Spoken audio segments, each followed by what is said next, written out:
Hey guys, great to talk to you again. Today we're gonna talk about a very important risk ratio. It's called the risk reward ratio, and it is the very first ratio that we're gonna see in stock markets. It's pretty simple to calculate, but you will see it a lot in texts that are related to the stock market, okay? Uh, I'm building this calculator with you. So last class I told you to start doing your calculator. This is in this tab we have the confidence levels that we saw with Apple and Amazon, and I'm gonna actually use some information from this one to do the next step, which is the risk return.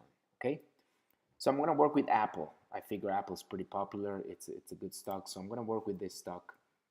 uh, I'm gonna pretend that the current price is 150. I checked it today, it's not 150, but just for the sake of this example, the stock price right now would be 150.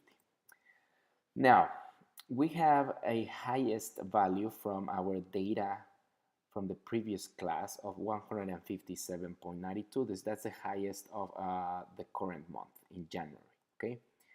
The highest price is gonna be the price that we think we can get if we buy the stock today. So imagine you're making a decision about buying Apple today at 150, and you know that it could go all the way up to 157 because you've seen it there. This month it has been there, so you hope it will get to that point and then you will make a profit by selling it, okay? We're also going to assume that we have $10,000 to invest, okay?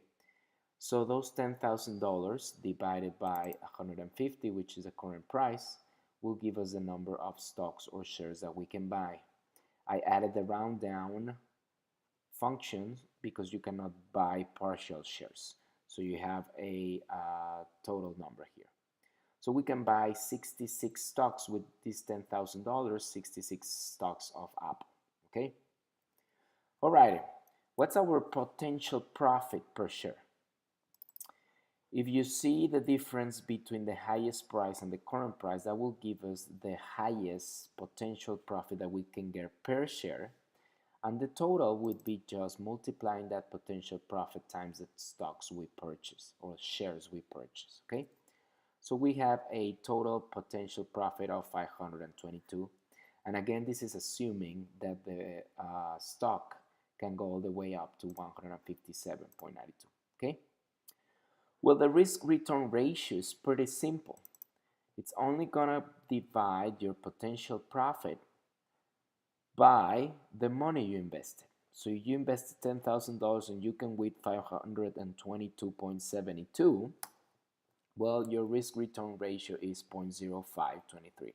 Or in some text, you will see it as 0.05 column or 2.1. Okay. What does this mean? Well, this means that from every dollar that you invest, you can win 0.05. So that is very small, right? You will not be investing in something that will give you such a small profit. So how do we change the risk return ratio to actually make more sense? Well, we introduce the concept of stop loss concept. And this is very important concept. Stop loss is each trader or any investor, if you become an investor in the stock market, you're going to determine your stop loss measures. What does that mean? Before buying the stock, you're going to tell yourself, well, if the stock goes down to a limit price, in this case I just put 140, then I'm gonna sell it, okay? Remember, you don't incur in any losses until you sell the stock, okay? But if you keep it and it keeps going down, then you lose and lose and lose more money. That's the problem. So this is a way of limiting your loss before you actually enter into the investment. So you're gonna say, all right, if I know I'm buying it at 150, if it ever goes down to 140 or below, I'm gonna sell it. I'm gonna stop my loss right there, okay? What does this represent? Well, this represents that my loss per share is $10, okay, because I will sell it in the case of going to 150. And if I multiply that 10 times the 66 stocks or shares that I purchased, my limit loss total is 660. Okay, well, what that just did for us is create a totally new risk return ratio. If we use the same logic behind it, if we divide our our limit loss, oh, this is our limit loss, okay, our loss divided by the amount of money we